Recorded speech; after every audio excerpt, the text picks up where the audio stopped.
Hola, soy Mariana Vendersky. Vengo a hablarles hoy de complicaciones neurológicas del coronavirus.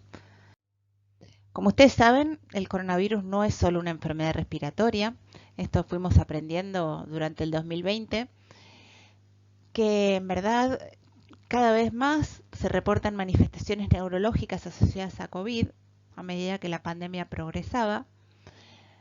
Según la metodología de estudio y los países y las características de los pacientes, las tasas de incidencia de manifestaciones neurológicas variaban, pero aproximadamente ocurren en la mitad de los casos.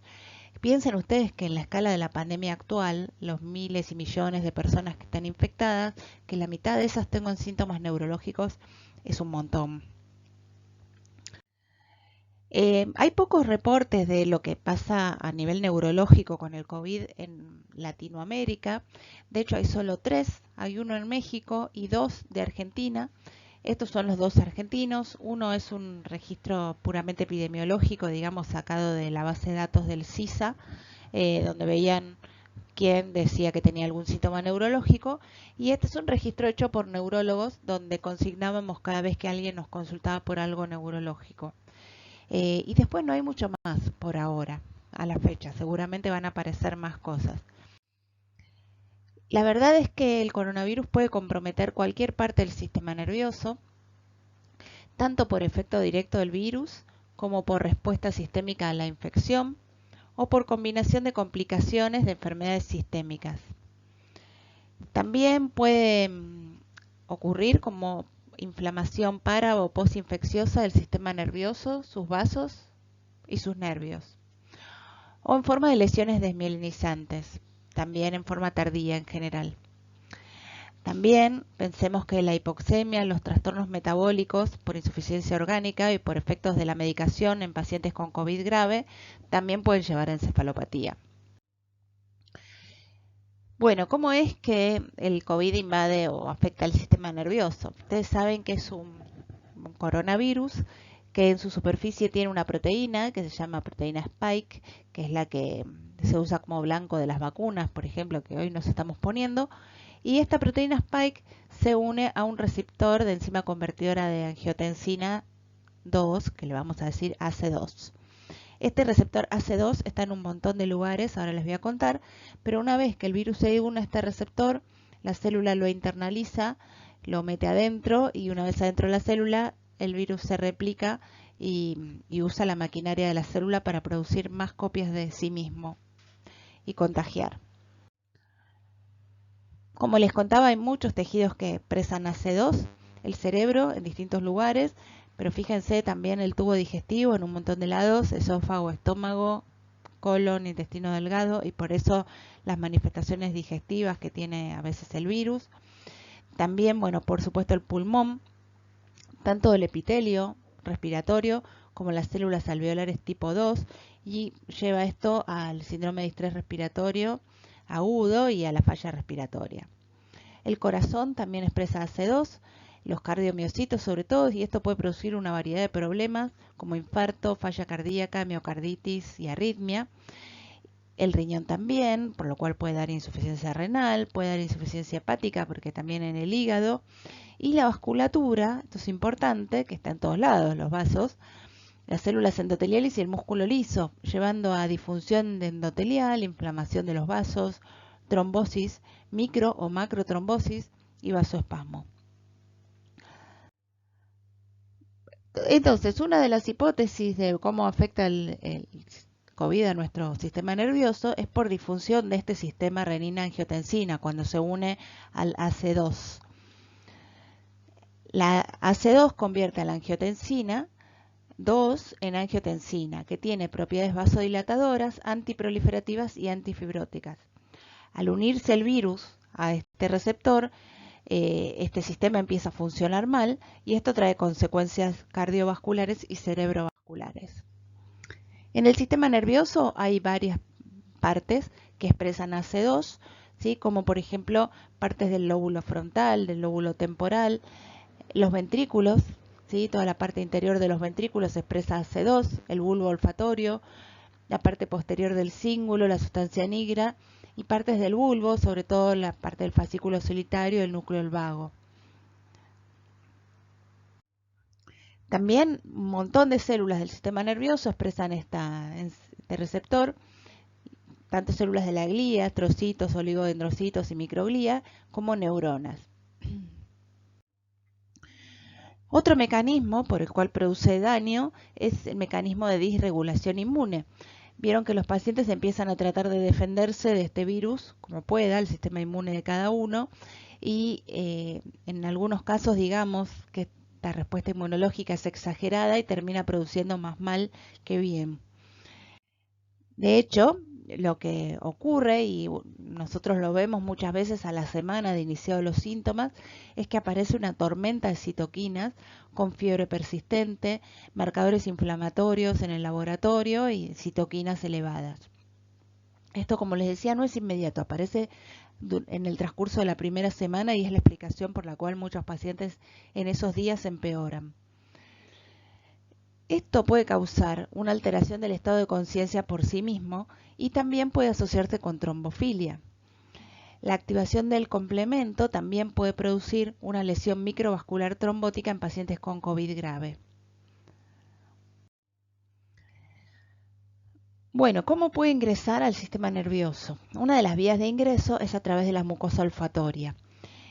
Vieron que el virus ingresa por la nariz, se pega a las células del epitelio olfatorio, las destruye, las descama todas y por eso la anosmia brusca, pero también ahí está lleno de neuronas.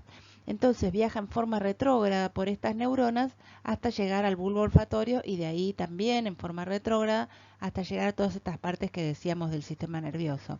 Ven como algunas de estas partículas virales siguen su ruta hacia el resto del sistema respiratorio.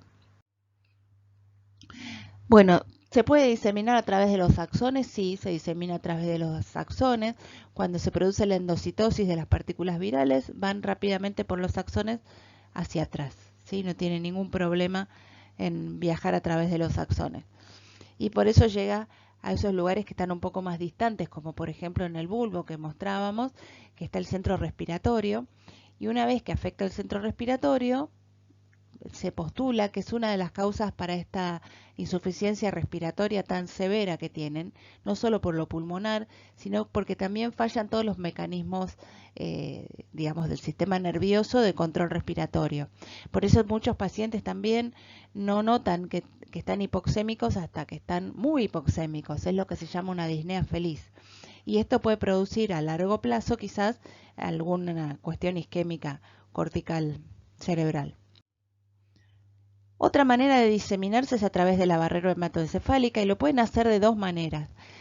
Infectando directamente el endotelio, ¿sí? Metiéndose a través del endotelio, infectándolo y de ahí pasando a los astrocitos que están en las paredes, que forman la barrera hematoencefálica, o por un mecanismo tipo caballo de Troya, ¿sí? Con leucocitos que se comen las partículas virales, leucocitos infectados, y que pasan la barrera hematoencefálica que está permeable por la inflamación, pasan al sistema nervioso e infectan las células.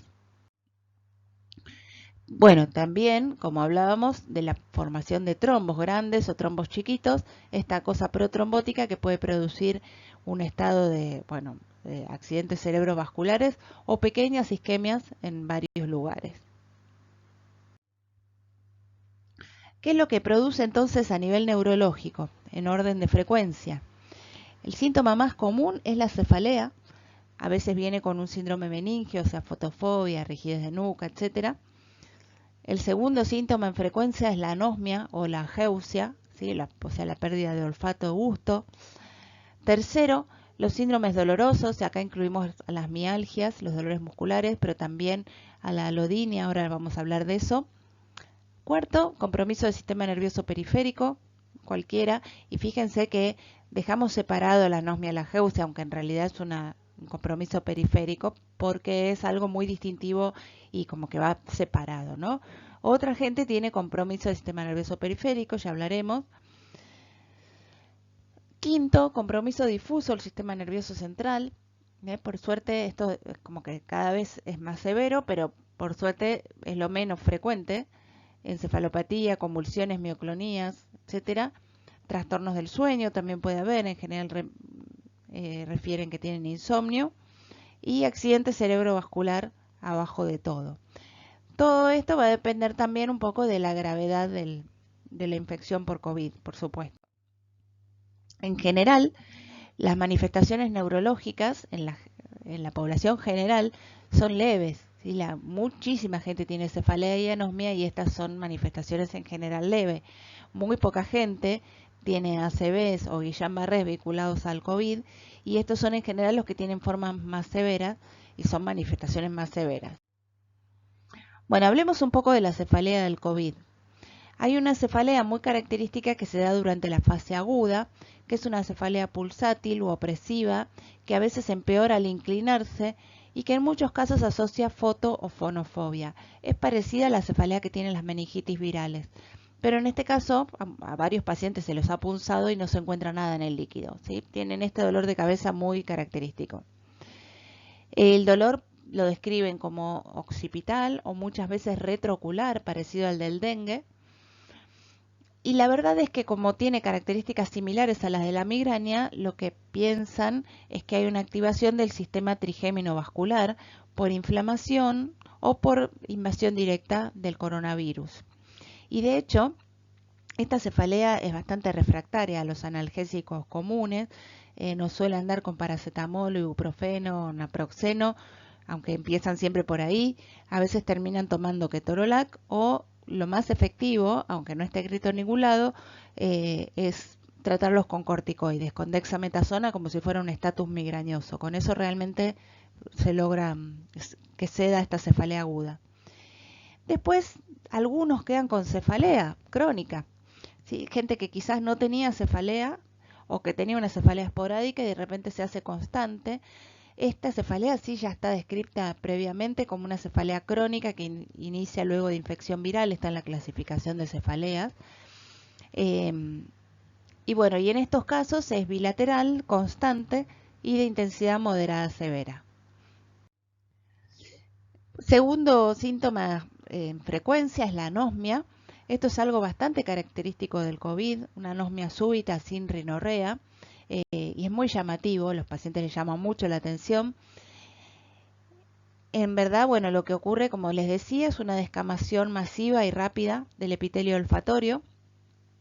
Y estas células, ustedes saben que se recuperan rápidamente, entonces en general, a la semana o a las 2 semanas, la mayoría de los pacientes recupera el olfato. Algunos no, ¿y por qué? Por lo que hablábamos antes de la invasión del bulbo olfatorio, esta diseminación a través de los axones y la llegada del bulbo olfatorio. Y en estos pacientes que tienen anosmia persistente se ve que los bulbos están hiperintensos, inflamados, como que no quedan bien y bueno, y quedan con esta anosmia. Muchas veces cuando la recuperan en forma aberrante, con olores que no están. ¿Vieron? Así como los parálisis faciales que se recuperan también a veces con sincinesias o movimientos raros. Los que recuperan la anosmia también a veces la recuperan así, ¿no? Sienten fantosmia, por ejemplo, olores que no están y que suelen ser bastante específicos, como que te huelen chocolate o calabaza quemada o bosque quemado, me decía uno. Es algo como muy puntual que huelen. Algo similar pasa con la pérdida del gusto, la ageusia, pero no se sabe muy bien por qué es que produce ageusia. Se piensa que no tiene nada que ver o no tiene mucho que ver con la pérdida del olfato. Ustedes saben que el gusto obviamente es un sentido aparte que está transmitido por los nervios facial, glosofaringeo y vago y que identifica sabores básicos como dulce, salado, ácido, amargo y umami. Todos estos receptores del gusto expresan AC2, así que podrían ser invadidos por el virus. Para reconocer los sabores más complejos, como los matices de lo que estamos comiendo, necesitamos sí la intervención del nervio olfatorio.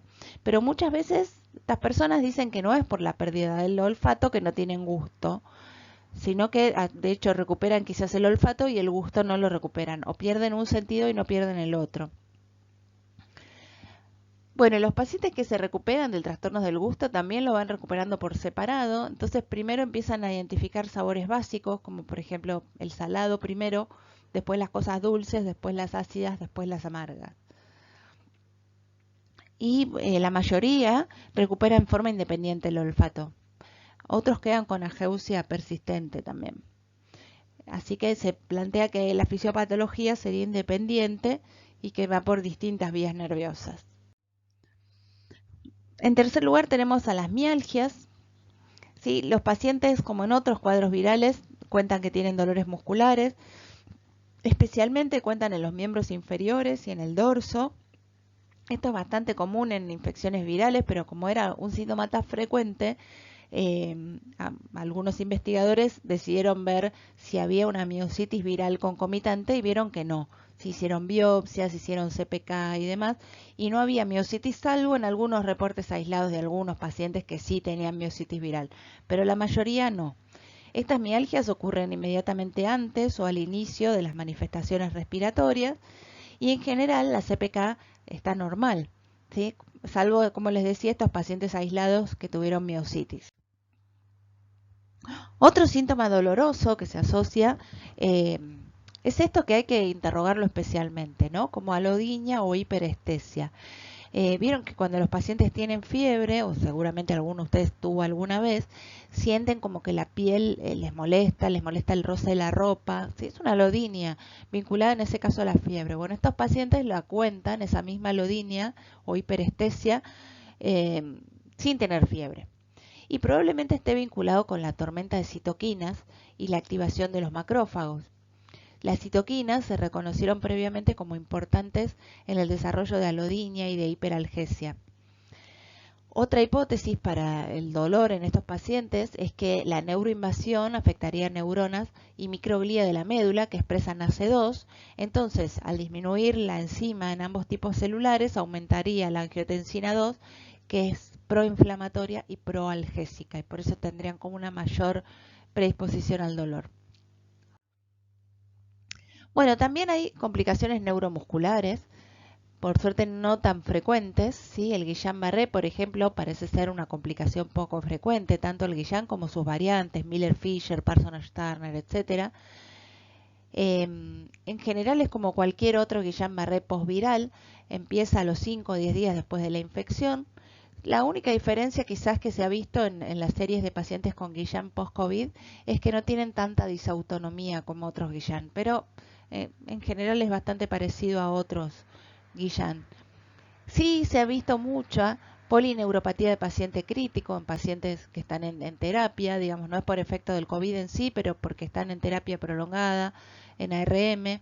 También pueden tener neuropatías o plexopatías por tracción. Vieron que son pacientes muy complejos, que están en coma, con un montón de catéteres, intubados, etcétera, y que requieren que se los ponga boca abajo, ¿no? Una estrategia para mejorar la ventilación es pronar a los pacientes.